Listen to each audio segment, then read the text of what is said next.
The apartment smells like cigarettes and someone else's cooking. You have lived here for 9 years, and it still smells like someone else's cooking because that is the smell of the building, and the building is real, and the cooking is real, and you are the only thing on this floor that is not. It is 11:47 p.m. on a Wednesday in Moscow, and your phone has not moved for 6 hours. And that is either nothing or it is everything. And you will not know which until morning or until a door opens that you did not expect to open. And by then the question will have answered itself in a way that removes all future questions permanently. You are a senior analyst in the Federal Security Service of the Russian Federation.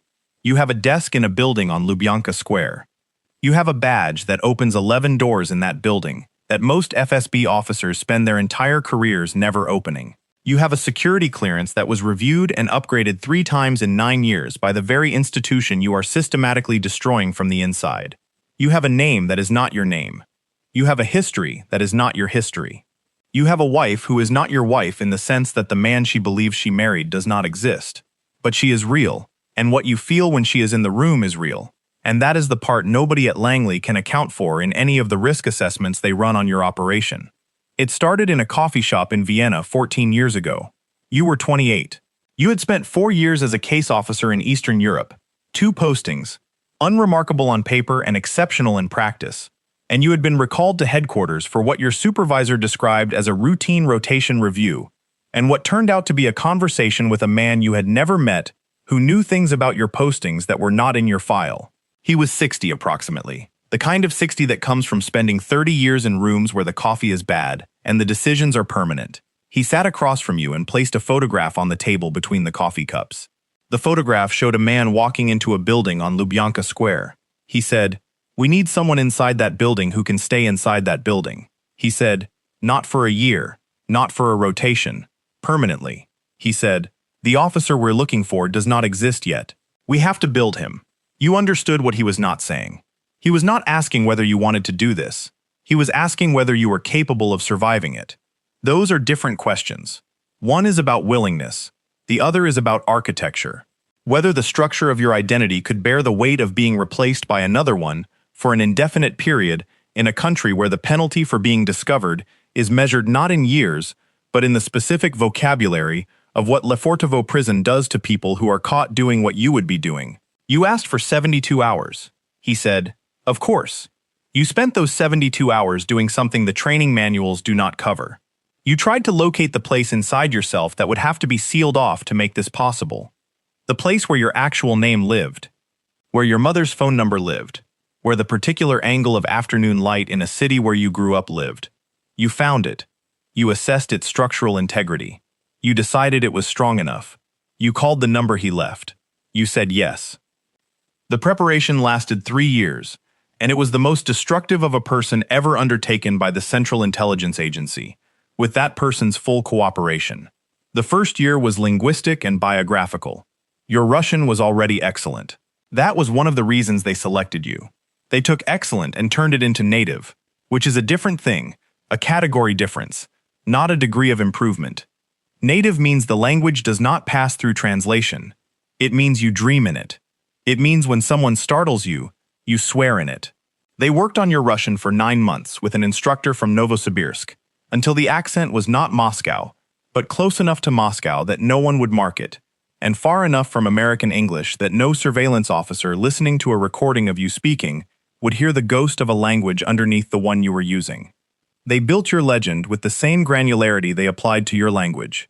You were born in Yekaterinburg. Your father was an engineer. Your mother taught mathematics in a secondary school. You had attended university in St. Petersburg, where you had studied law, then changed to security studies, then joined the FSB at 23, through a connection your fictional uncle had in the personnel division of the directorate. They filled in every gap a competent counterintelligence officer would probe. The name of the professor who supervised your thesis, the dormitory you had lived in, and the name of the student who had lived in the room beside yours. The specific illness that had kept you from completing your military service, documented in a medical file that was genuine because it existed in a database, that was real because the CIA had spent 2 years and an amount of money that does not appear in any public budget, ensuring that it would be there when anyone looked. The second year was operational and technical. You learned the FSB from the outside, from defector accounts and organizational analyses and everything 17 years of collected intelligence had produced about how the institution worked, who held actual power versus nominal rank, which divisions reported to whom through official channels, and which reported through channels that did not appear on any organizational chart. You learned how promotions happened, how assignments were made, how internal investigations were triggered, and what they looked for and what they missed. You learned all of it the way a surgeon learns anatomy, not to admire it, to know where to cut. You learned communication protocols that made the knock tradecraft you had practiced in Eastern Europe look crude. A specific pattern of cursor movements in a shared document hosted on a legitimate commercial server that looked like editing behavior to any monitoring system and encoded a message to a case officer in Helsinki who would never know your real name. A wristwatch with a component inside it that no customs scan in any airport had ever flagged because the component did not transmit anything and was not detectable as anything other than a watch mechanism. But when you pressed the crown in a specific sequence, it stored data on a chip inside the case that could be extracted by a brush pass contact and read by equipment in a facility outside Warsaw. You learned to compose your most critical intelligence in your own memory and carry it across the border inside your head, because memory cannot be searched at a checkpoint, cannot be found in a hotel room, and cannot be seized as evidence at a trial because it does not exist as an artifact. The third year was psychological, and it was the worst year of your life by a margin wide enough that nothing in the years before or after has come close. They simulated FSB interrogation, not the formal interview process, the other process, the one conducted in rooms in Lefortovo that do not appear in any official account of how the Federal Security Service processes suspected foreign agents, the one that was described to you in detail by a defector who had survived it and who sat across from you in a room in Maryland and recounted it in the flat affect of someone describing a process that had removed something from him that had not grown back. The simulation lasted 14 days. They deprived you of sleep in the specific intervals the FSB uses because the FSB has refined its approach to sleep deprivation over decades of institutional practice, and the intervals are not random. They played a recording of your sister's voice. It was fabricated. Your sister had no idea where you were. The recording said your mother was ill and asking for you, and all you needed to do was tell them your real name, and they would let you make a phone call. You knew it was fabricated. Your body did not know it was fabricated. There is a gap between those two things that 14 days of simulation make very clear. You maintained your legend. Afterward, the officer who had run the simulation told you the exercise had been calibrated to 80% of what the real version involves. The remaining 20%, he said, could not be replicated in a training environment because it depended on one variable that simulation could not introduce: the authentic certainty that if you did not give them what they wanted, no one would come. You chose not to think about that. You entered Russia on a commercial flight from Vienna, Austrian passport. The legend had been seeded through Austrian immigration databases, tax records, a rental history in Graz, and a degree from the University of Vienna that existed in the university's records because a CIA officer had spent 8 months ensuring it would. You were 31 years old. You were a security consultant specializing in communications infrastructure for private sector clients in emerging markets. The FSB had no reason to look at you. You gave them no reason. For the first 2 years, you did nothing operational. You established your life in Moscow with the patience of someone who understood that every month of genuine existence was a month of genuine protection. You rented an apartment in the Presnensky district. You opened bank accounts. You paid taxes. You joined a gym near your office, and you lost badly at chess to a retired professor in Gorky Park every Thursday morning. And you were exactly who your documents said you were, at all times and in all contexts, and in every conversation and every transaction and every human interaction, because the alternative was Lefortovo, and you had spent 14 days understanding what that meant. Your handler contacted you once in those 2 years, a dead drop in a parking structure near the Bolshoi. The message contained one word in a cipher that required a key you had memorized.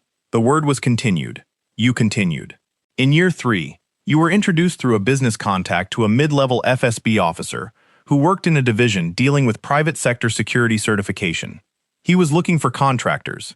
Your cover had been built to attract exactly this kind of opportunity. You began doing legitimate security consulting work for his division.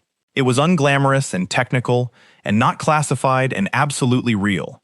You were good at it, because the CIA had spent 3 years ensuring you would be genuinely competent at the job your cover required. After all, a cover that collapses under professional scrutiny collapses before it can produce anything worth the cost of building it.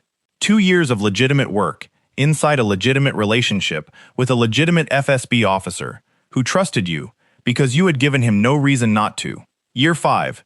Your security clearance was reviewed and upgraded. The review was thorough. It found nothing, because there was nothing to find. Your legend was immaculate, because immaculate was the only acceptable standard. Year 7. You transferred internally to a division that dealt with counterintelligence screening of personnel, with access to sensitive communications infrastructure. You were now inside the machine that was looking for people like you. You understood the methodology because you had studied it for 3 years before entering Russia. You knew which patterns triggered automated flags. You knew which behavioral anomalies generated human review. You knew exactly how to remain invisible to a system you now partially operated. The intelligence you produced in years 7 through 9 was of a category that Langley had not received from inside Russia since the end of the Cold War. Not metadata. Not an organizational analysis that could be assembled from open sources and defector accounts. Operational intelligence. The identities of 3 CIA assets whose covers had been partially compromised by Russian counterintelligence and who were quietly extracted before they were arrested, never knowing that the warning had come from a source inside the building that was hunting them. The travel schedule and communication patterns of an FSB officer who was running a penetration operation against a NATO signals installation in Norway. The specific technical parameters of a surveillance system are being installed in Russian embassies in 6 European capitals. The intelligence traveled to Washington through a method so slow and so analog and so technically invisible that it was virtually undetectable. It arrived in pieces. It arrived weeks after you transmitted it. It arrived through chains of custody so long and so layered that no single person in the chain understood what they were handling or where it had come from. Year 9. You were invited to brief a working group attended by 3 officers from the FSB's most sensitive directorate. You were there in a technical advisory capacity. You were sitting in a room where decisions were being made about operations targeting American diplomatic personnel in 4 countries. You sat at the table and took notes in your professional capacity. And you listened to everything. And you remembered everything because you had trained for 3 years to carry exactly this kind of information across exactly this kind of distance, in exactly this way, in your memory, across a border, intact. It is 11:47 p.m. on a Wednesday in Moscow, and your phone has not moved for 6 hours. Your wife is asleep in the bedroom. Her name is Katya. She is a structural engineer. She has a laugh that is specific to her, a sound that exists nowhere else in the world, and she produces it most often when you say something unintentionally sincere, which happens more often than your training anticipated, because 9 years of living as someone else eventually makes certain genuine responses impossible to suppress. She knows nothing. She married a man who does not exist. The biography she knows is fiction. The future she imagines is impossible, because every version of the future that you can see from where you are sitting involves either an extraction that ends with you disappearing from her life without explanation, or a discovery that ends with both of you in a building on Lefortovo Prison Street for reasons she cannot comprehend. After all, the truth of what you are was never available to her. You compartmentalized this from the beginning. The compartment has been under pressure for 9 years. Compartments under sustained pressure develop fractures that training does not prepare you for, because training assumes the compartment will hold and does not adequately address what happens when it begins to show structural damage. Your father had a stroke 18 months ago. You found out through a mechanism so indirect and so delayed that you learned about it 10 days after it happened, when he was already recovering, when the crisis had passed, when the moment in which a son should have been present had expired and would not return. You called your sister from a phone that could not be traced to you, using a cover story she did not question because she believed you were somewhere in Central Asia doing contract work. You told her you were glad he was recovering. She said he had asked for you. You said you would visit when you could. You have not visited. You go to the bathroom and you stand in front of the mirror and you look at the face that is your face but answers to a name that is not your name, and you are doing the arithmetic that you have been doing for 9 years. The running calculation of how much longer the architecture of this particular deception can support the weight of everything it is being asked to carry. The phone on the bathroom shelf is silent. No vibrations, no patterns, No warnings. You go back to bed. Katya is breathing steadily. You lie beside her and you stare at the ceiling, and somewhere in a building in Langley, a light is on in a room where someone is reading a report that contains intelligence you produced, and that person does not know your real name, and will never know your real name, and the decisions they make based on what you risked everything to deliver will shape the security of a country you have not set foot in for 9 years, and that does not officially know you exist. A country you are protecting from inside the borders of the nation that has spent the last decade trying to undermine it. This is the life you chose, or the life that chose you. After 9 years, the distinction has stopped mattering. The mission is what is real. Everything else, Katya and the apartment, and the Thursday chess games in the park, and the name you answer to, and the badge that opens 11 doors in a building on Lubyanka Square, all of it is a beautifully constructed and extraordinarily expensive lie. And you are the best liar the Central Intelligence Agency has ever built. That is not a compliment. It is an operational assessment. And the assessment runs for as long as the mission runs. And the mission always continues. They told you that in Vienna, 14 years ago, in a coffee shop where a man placed a photograph between 2 coffee cups and said, "We need someone inside that building who can stay inside that building." They did not tell you what staying costs, actually. You have been learning that for 9 years. You are not finished learning yet. The phone waits. Katya breathes. Moscow does what Moscow does at midnight, which is everything and nothing simultaneously. The city enormous and indifferent around one apartment where the most valuable CIA asset inside Russian intelligence is lying in the dark beside a woman who loves a man who does not exist, counting the days until a word arrives through a channel that surveillance cannot find, telling him either to continue or to come home. He does not know which word he fears more. Continue means more years inside the compartment. Coming home means Katya learns the truth. Both options destroy something that cannot be rebuilt. The ceiling does not offer an answer. It never does. Continue.